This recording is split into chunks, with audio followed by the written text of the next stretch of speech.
Olá pessoal, tudo bem com vocês? Vamos falar hoje, na nossa aula de Antropologia e Sociologia Jurídicas 1, acerca dos direitos dos povos indígenas, enfocando nos aspectos históricos e éticos que esses direitos acarretam, ok? Vamos lá?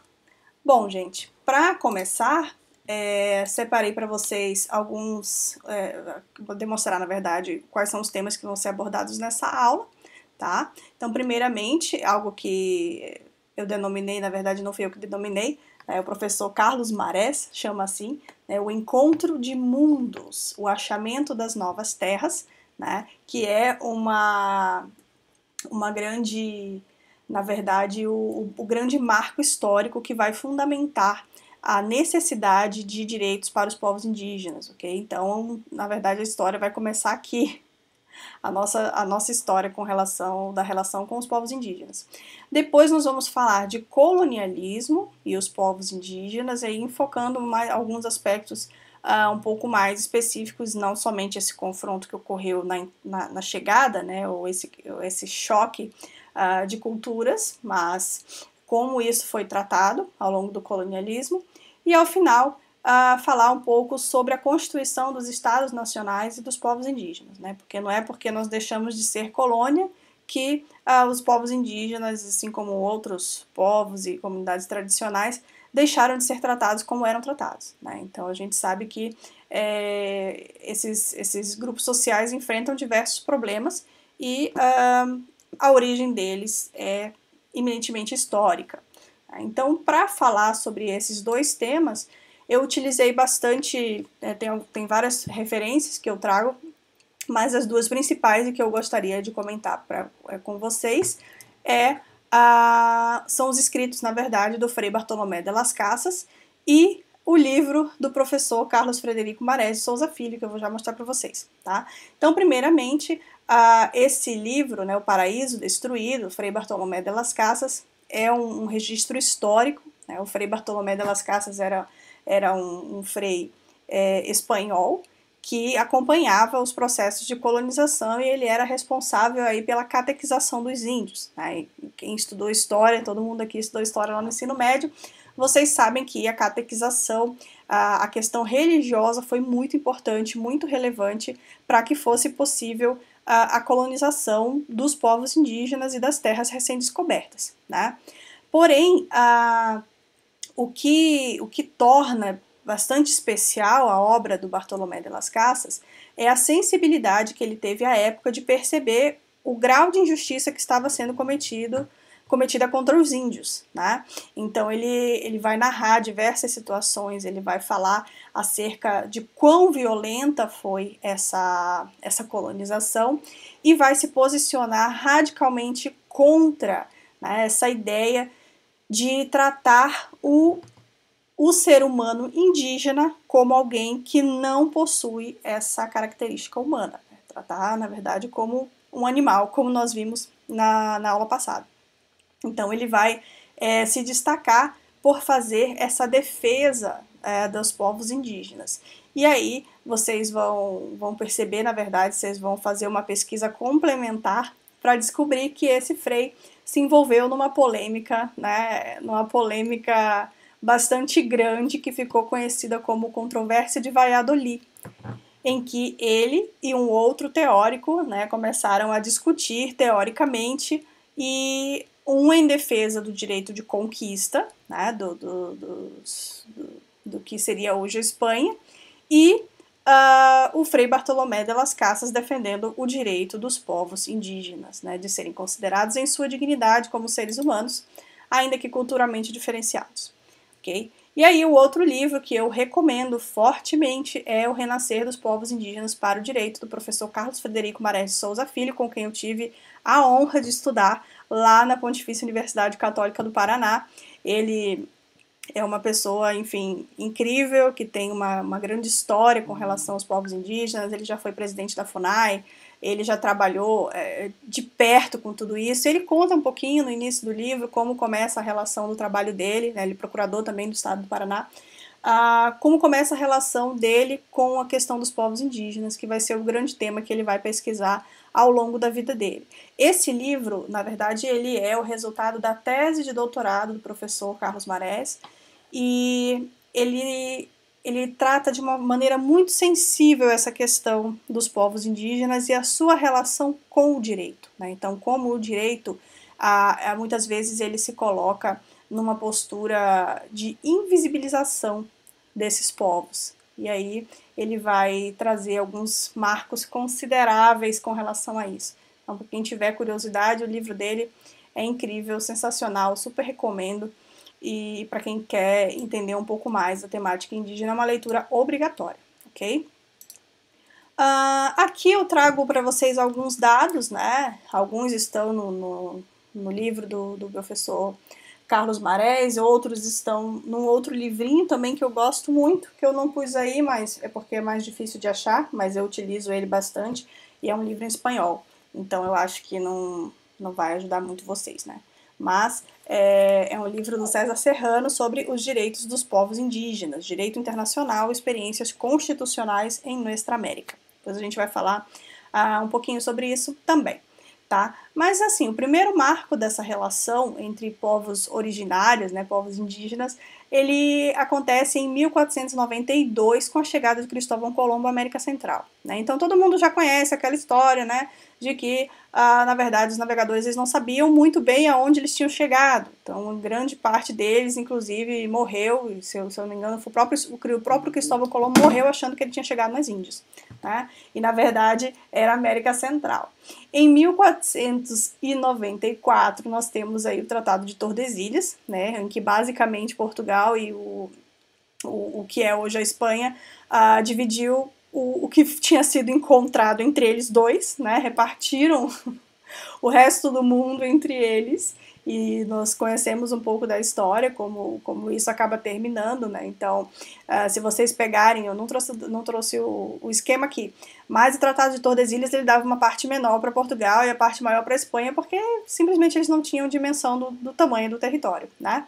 E aí a gente observa que Portugal acabou descumprindo esse tratado, né, e avançando nas terras consideradas espanholas, e assim promovendo diferentes tipos de colonização do que nós temos aqui como América do Sul, tá bom?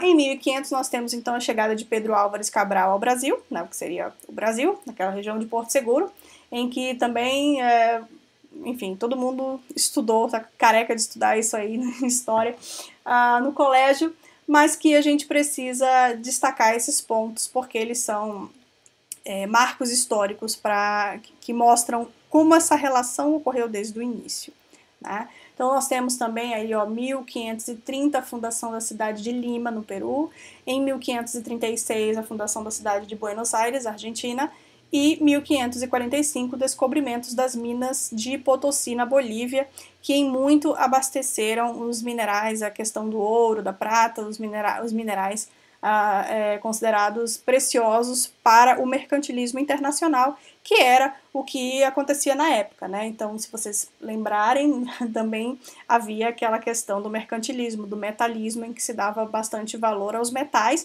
e se buscava em outros lugares do mundo fontes de riqueza que pudessem gerar riqueza para a Europa, né?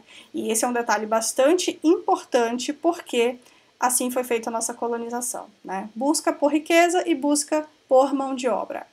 Esse foi o grande, digamos, impulso para construir o que nós somos hoje, ok? Então, começou assim, né?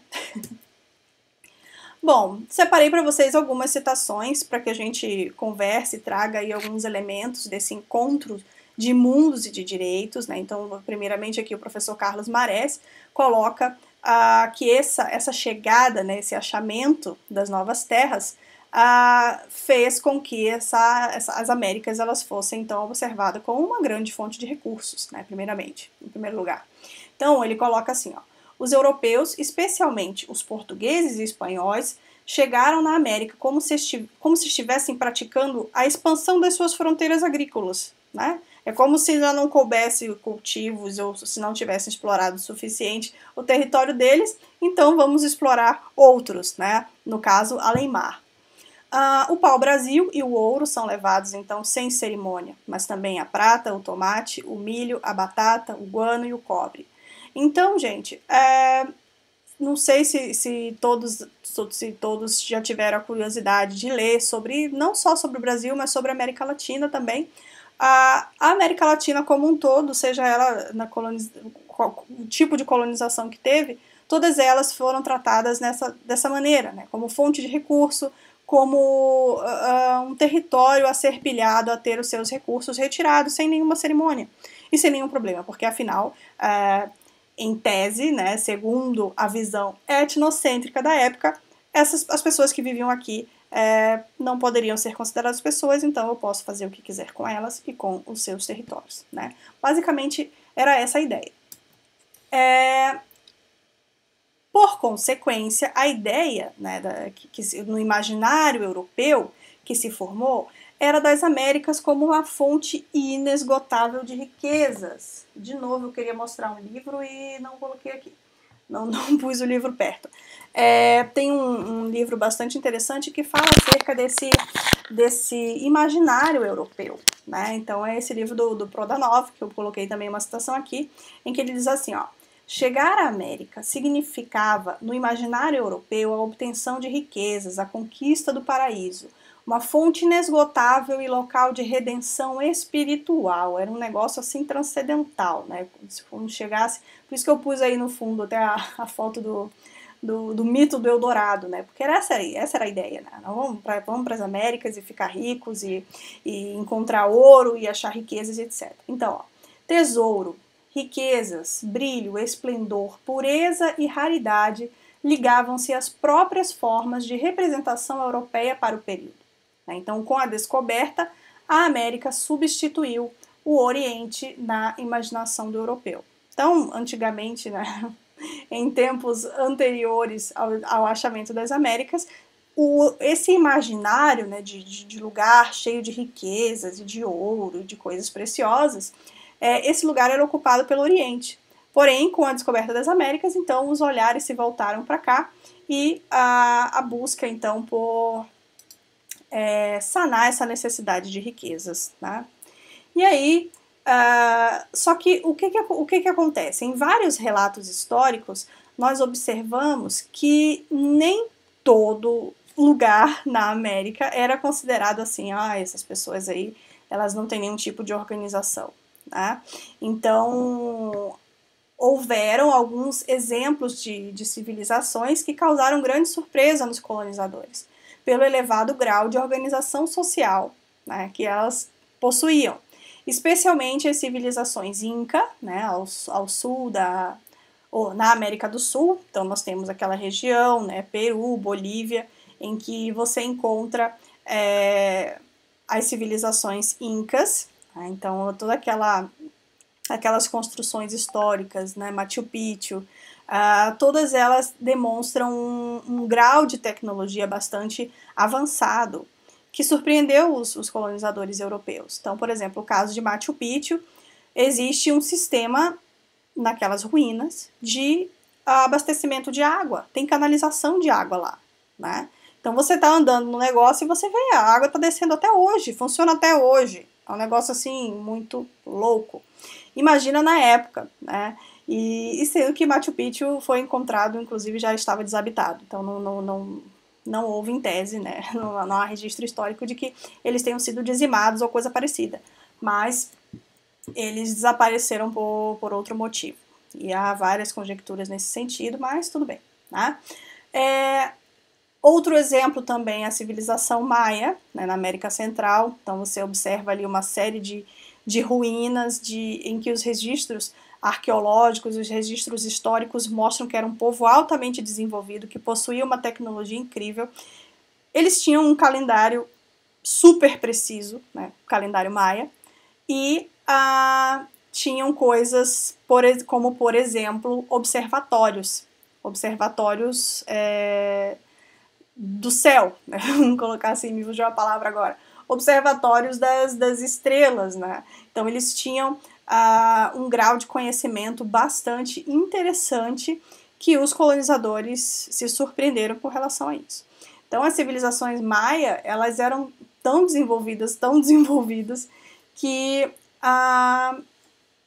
havia o que a gente conhece hoje em dia como organização social. Então, havia um grande chefe, um grande líder, havia sistemas tributários, inclusive. Né? Eu coloquei aqui nos slides essa foto de Tulum. Tulum fica no México,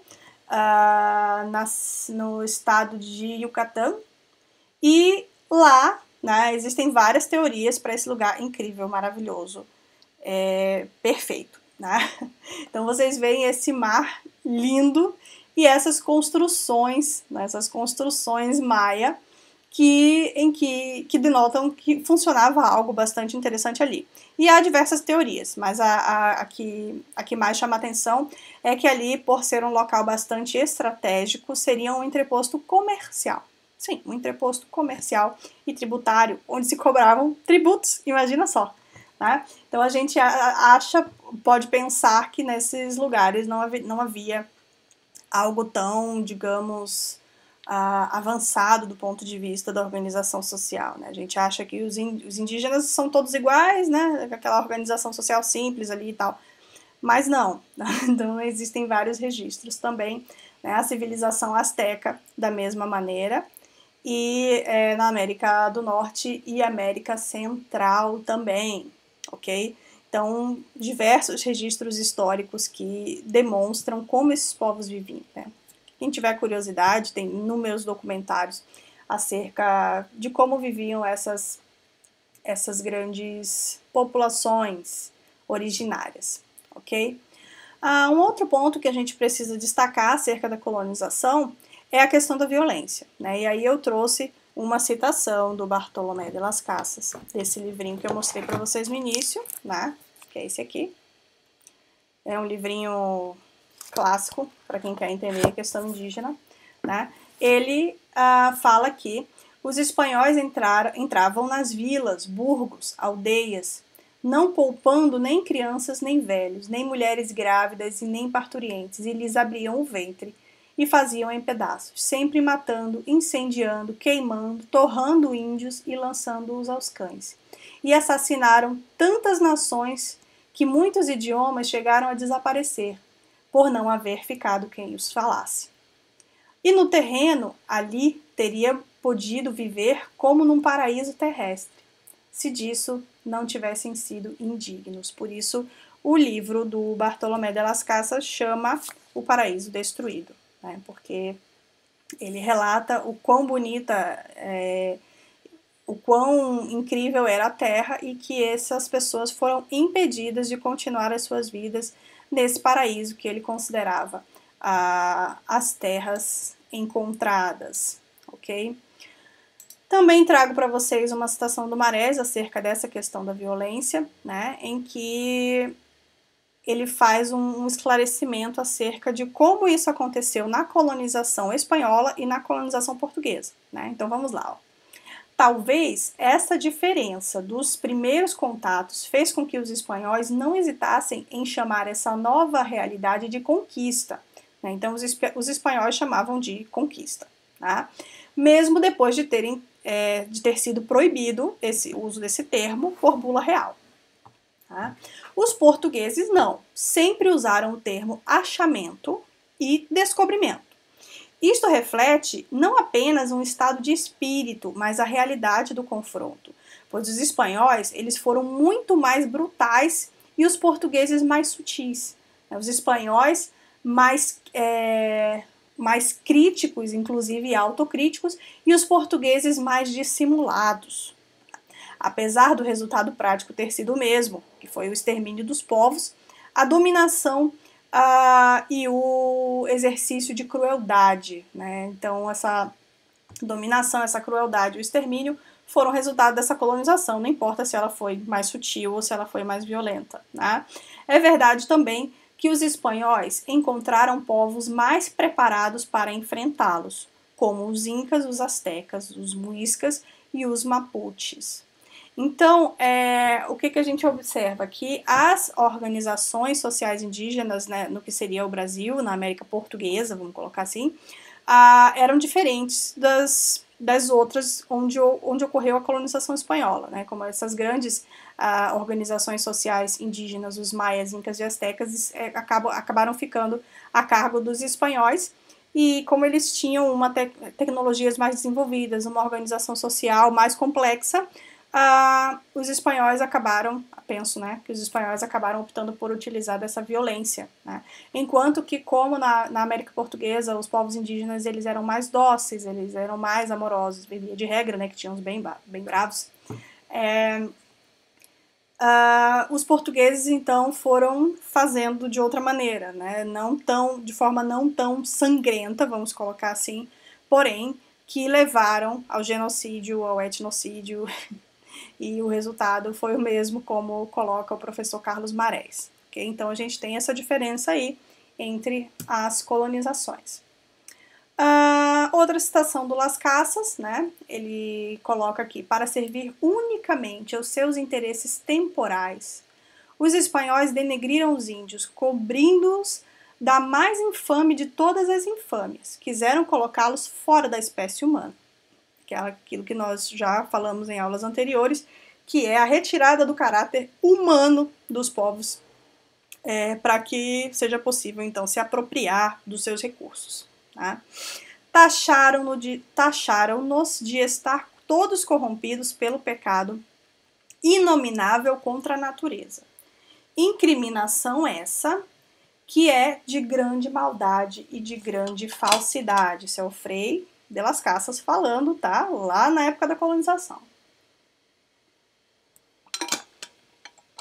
Também pelo fato de os haverem encontrado tão humanos, taxaram-nos de animais.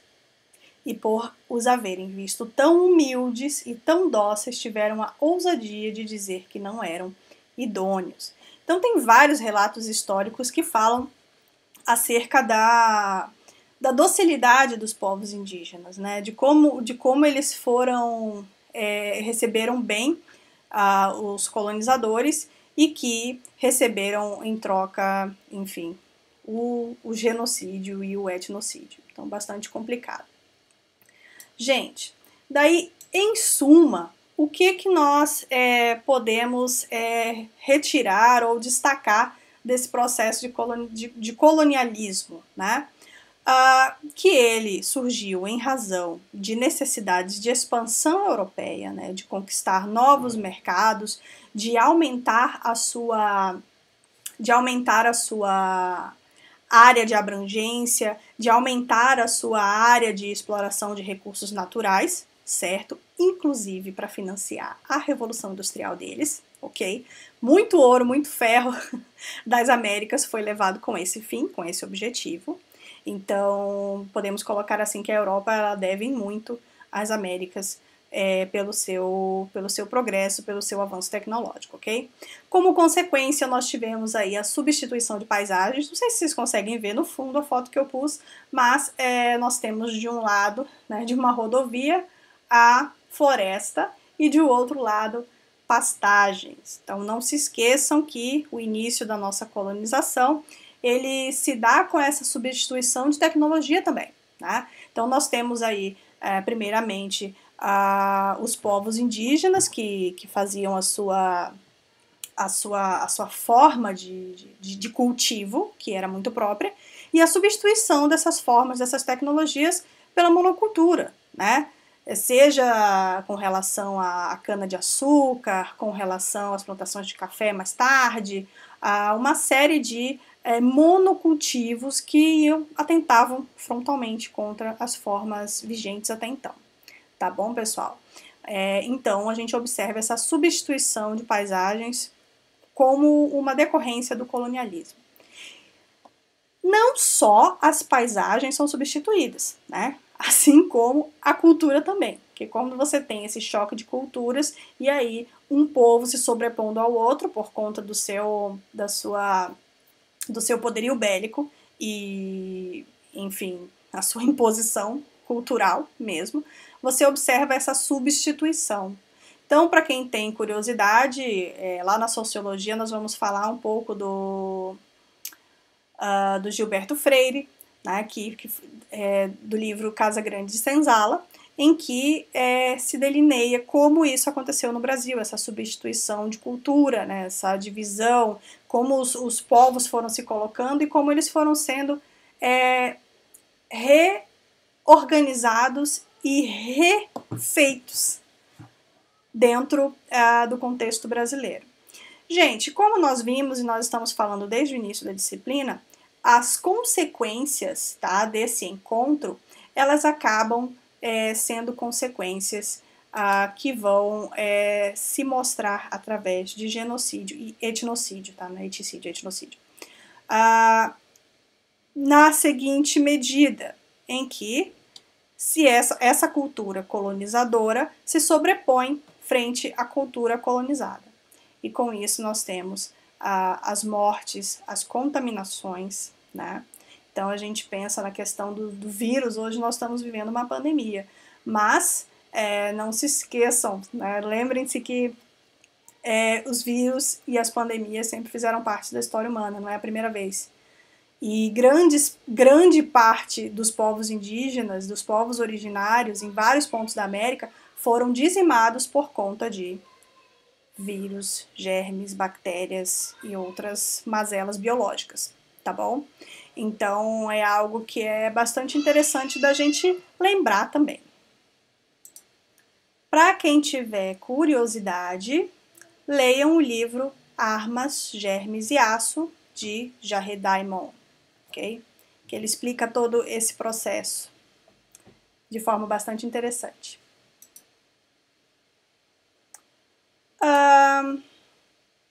No mais, a gente precisa falar um pouquinho também acerca dos estados nacionais e os povos indígenas. Então, quando eu falo em estados nacionais, eu estou falando daquele momento em que o Brasil deixa de ser colônia e se constitui um estado independente, ok? Em primeiro lugar, gostaria de relembrá-los, acho que falei sobre isso na aula passada também, que o nosso direito, né, o direito brasileiro, ele foi constituído tendo como referência um direito externo, um direito exterior, um direito alienígena, como a gente chama no direito internacional, né? Então, com uma grande influência do Código Civil francês e dos direitos individuais, né? O que confronta diretamente com a forma de vida dos povos indígenas, que seria mais voltada para o que a gente conhece de direitos coletivos ou transindividuais, né?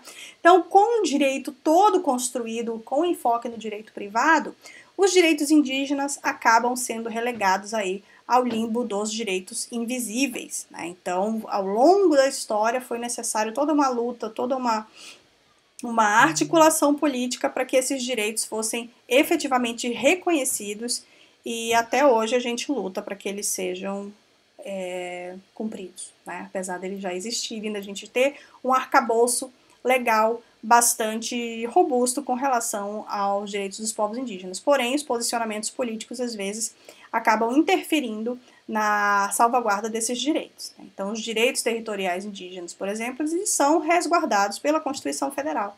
Porém, para conseguir efetivar, são outros 500, né? E é briga jurídica, uma briga em cima da outra. Até pus essa foto aqui de um protesto de povos indígenas lá em Brasília. Vocês podem perceber ali, Brasília ali atrás. Ok? E aí a gente observa que a construção desses direitos, que é o tema da próxima aula, ela vai se dar, vai digamos, ganhar um fator impulsionador, né, através da questão dos direitos humanos e de sua pretensa universalidade. Né? Então a gente vai falar um pouco sobre essa questão dos direitos humanos também, alguma crítica com relação a essa categoria também, mas a gente precisa reconhecer que o início das discussões, ela se dá no campo internacional, assim como os direitos relativos ao meio ambiente, os direitos dos povos indígenas também, eles são levantados nesse momento, né, de construção dos direitos humanos no campo internacional.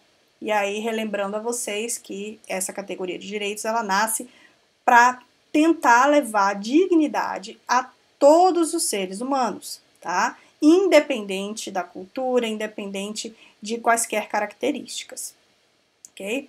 Gostaria, então, de finalizar essa aula com uma citação de um outro livro também que eu gosto muito e super recomendo. Na verdade, todos os livros dele são excelentes. Eduardo Galeano, né? O Galeano, ele não é um autor, assim, acadêmico, né? Ele é um cara da literatura universal, latino-americanista, que conta as histórias, porém, aqui no início do livro ele explica que ele tirou todas as referências bibliográficas porque não cabia, mas esse livrinho, por exemplo, ele faz o título dele é Espelhos, uma história quase universal, né? Então, ele conta histórias do mundo inteiro, etc. E eu encontrei essa aqui para que vocês consigam fazer uma visão um pouco de como a coisa aconteceu, né? Olha só. Para a fundação da América, o abraço da Europa foi mortífero. Morreram 9 de cada 10 nativos. Os guerreiros mais pequeninos foram os mais ferozes. Os vírus e as bactérias vinham como conquistadores de outras terras, outras águas, outros ares, e os índios não tinham defesa contra esse exército que avançava invisível atrás das tropas. Os numerosos povoadores das ilhas do Caribe desapareceram deste mundo, sem deixar nem a memória de seus nomes, e as pestes mataram muito mais do que os muitos mortos pela escravidão ou pelo suicídio. A varíola matou o rei azteca, Cuitlahuac, e o rei inca Huayna Capac. E na cidade do México, foram tantas das suas vítimas que para cobri-las foi preciso derrubar as casas em cima delas. O primeiro governador de Massachusetts, John Winthrop, dizia que a varíola tinha sido mandada por Deus para limpar o terreno para os eleitos. Vejam isso. Os índios tinham se enganado de endereço.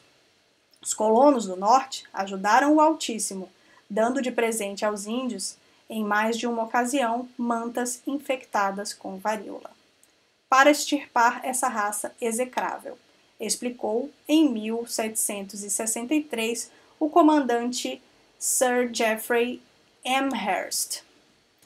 Então, gente, para vocês verem que essa questão da guerra bacteriológica, né, que o Eduardo Galeano chama, ela é bastante antiga e ela foi um artifício muito utilizado ao longo da colonização, né? Infelizmente, grande parte dos povos indígenas padeceu com essa causa. Então, gostaria que vocês finalizassem a aula de hoje pensando que um povo que não conhece a sua história está fadado a repeti-la. Edmund Burke. Por isso que eu gosto tanto de falar de história nas minhas aulas, não só nessa disciplina, mas de todas as outras, sempre que eu posso trazer a questão histórica para que a gente possa compreender como aquele direito específico foi construído, por que ele foi construído, qual é o motivo dele estar ali, como eram as coisas antes, né? A gente tem que fazer essa abordagem e eu acho bastante interessante, bastante produtiva e eu espero que vocês gostem também. Tá certo? Então, gente, tchau para vocês, bons estudos, até a próxima aula, que é sobre questão dos direitos indígenas também. Tchau, tchau.